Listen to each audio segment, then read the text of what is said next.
আমরা হলো হচ্ছে নওগাঁর মেয়ে মানুষ, আর নওগাঁর মেয়ে মানুষেরা যখন যেখানে মন চায় তখন সেখানে চলে যায়, আর এটাতে কিন্তু কেউ বাধা দেওয়ার কেউ নাই।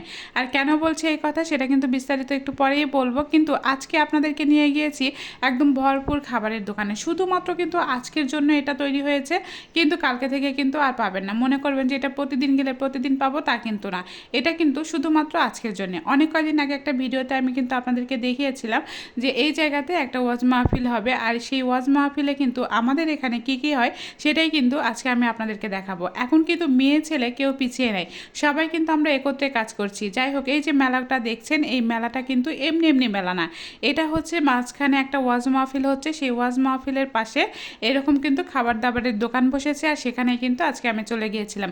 প্রথমেই তো গিয়েছিলাম কেকের দোকান, দেখলেন তো ওখানে হরেক রকমের কেক আছে। আর সেটাকে কী কী কেক ছিল সেটা তো এমনিতে আমার ভিডিওতে আগেই দেখেই ফেলেছেন। যাই হোক, এখানে কী কী রকমের আচার ছিল, বহু রকমের আচার। জলপাইয়ের আচার ছিল, তেঁতুলের আচার ছিল, তারপরে হচ্ছে খেজুরের আচার ছিল, বিভিন্ন ধরনের মানে চালতার আচার ছিল, বিভিন্ন ধরনের আচার কিন্তু এখানে ছিল।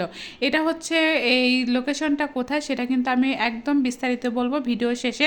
অবশ্যই যদি যারা যারা আসতে চান তারা কিন্তু আজকেই আসতে হবে। এটা হতে পারে রাত 10টা বা 12টা, এটা প্রায় রাত 12টা পর্যন্ত থাকবে। আপনারা কিন্তু অবশ্যই চলে আসবেন। তাই যাই হোক, যে কথাটা আমি অবশ্যই বলছি, আর এই কথাটা হচ্ছে যে যেগুলো খাবারগুলো দেখবেন, এই খাবার দেখলে কিন্তু আমরা আমাদের বড় ছোট সবার কিন্তু মুখে জল চলে আসবে, মানে পানি চলে আসবে।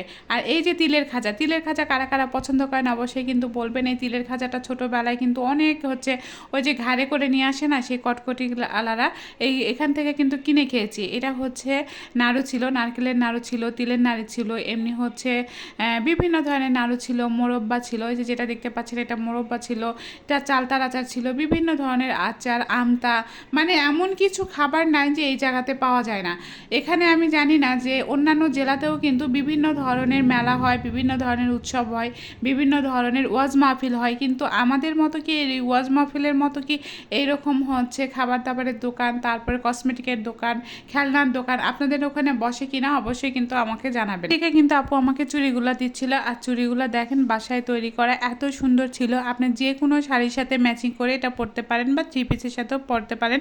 অনেকে কিন্তু এটা চুড়ি হিসাবে পরে, আবার ব্রেসলেট হিসাবেও পরে। যাই হোক, আমি বলছিলাম এটা কেমন কি দাম, আর আপনার ভাইয়া তো আমাকে খালি বলছে চলো চলো এখান থেকে চলো। যাই হোক, মানে নিতে আর দিবে না। আর এখানে ছিল খাবারের মেলা, মানে খাবার কিনতে আসছি মানে খাবার কিনতে আসছি। আর কত রকমের আপনি জিলাপি নেবেন বলেন তো দেখি। এখানে গুড়ের জিলাপি বলেন, তিলের জিলাপি বলেন, তারপরে হচ্ছে চিনির জিলাপি বলেন, বিভিন্ন ধরনের জিলাপি ছিল। তার সাথে এই যে এরকম ব্যান্ড ছিল। আমি একটু ব্যান্ড করে দেখছিলাম আসলে আমাকে কেমন লাগে, আসলে কি আমাকে ভালো লাগছে কিনা অবশ্যই কিন্তু কমেন্টে জানাবেন। এখানে চুলের কাটটা ছিল, বিভিন্ন ধরনের মানে কসমেটিক ছিল, আপনার ব্যান্ড ছিল, কাঁকড়া ছিল, যেগুলো আসলে ভিডিওর মাধ্যমে আমি সবগুলো তুলে ধরতে পারি না, কিন্তু কী কী ছিল সব কিন্তু আমি ভিডিওর মাধ্যমে তুলে ধরেছি। যদিও আপনাদের ধৈর্য হয় অবশ্যই কিন্তু ভিডিওটা ধৈর্য সহকারে দেখবেন, আমি লোকেশনটা কিন্তু অবশ্যই বলে দিব। আর আজকে কিন্তু একটা মজার জিনিস দেখাবো, সেটা হচ্ছে আড়াই প্যাচের জিলাপি। আড়াই প্যাচের জিলাপি কারা কারা পছন্দ করেন অবশ্যই করবেন, মানে বলবেন। দেখেন জিলাপিটা আমি কিন্তু আপনাদেরকে ফুল ভিডিওটা দিয়েছি যে কীভাবে আড়াই প্যাচের জিলাপিটা তৈরি করে। আর এটা কিন্তু একদম আমরা খালি বলি যে আড়াই প্যাচের জিলাপি হয়, আড়াই প্যাচের জিলাপি হয়, এটা কি সত্যি?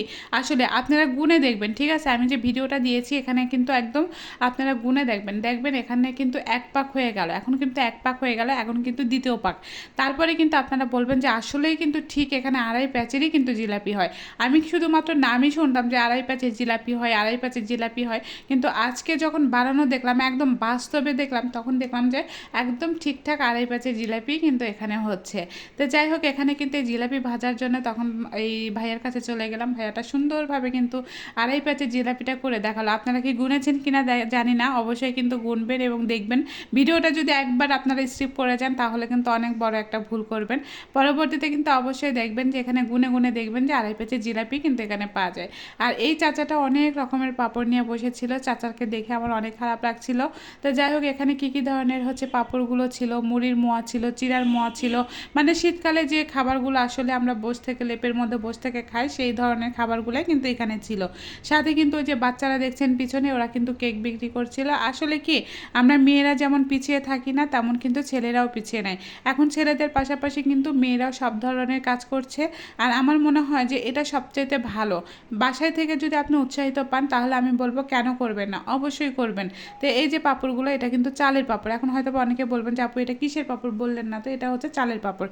এখন লাস্টে এসে বলি এই লোকেশনটা কোথায়, রাত 12টা পর্যন্ত পাবেন শুধুমাত্র আজকের জন্য। কারণ আমাদের এখানে যখন ওয়াজ হয় তখন কিন্তু দেখবেন ওয়াজের চাইতে মানে বিভিন্ন ধরনের বাচ্চারা এসে কিন্তু খাবার জিনিসের এমনি খেলনা জিনিসের জেদ ধরে। এই কারণেই কিন্তু হচ্ছে এখানে এরকম ধরনের একটা আয়োজন করা হয়। অন্যান্য জেলায় করা হয় কিনা আমি জানি না। তো এটা ছিল একদম হচ্ছে মিথ্যাপাড়া, মানে খাসনগাঁতে ছিল। খাসনগাঁ বললেই কিন্তু এটা দেখাই দিবে। তো যাই হোক, এটা কিন্তু হচ্ছে একদম বাড়ির কাছে। আপনারা যারা যারা নগাঁর মধ্যে আছেন চলে আসতে পারেন, যাদের বিভিন্ন ধরনের খাবারের প্রয়োজন, পাপড়ের প্রয়োজন। তো আজকে এ পর্যন্তই, বাড়ি যাওয়ার পালা। আল্লাহ হাফেজ।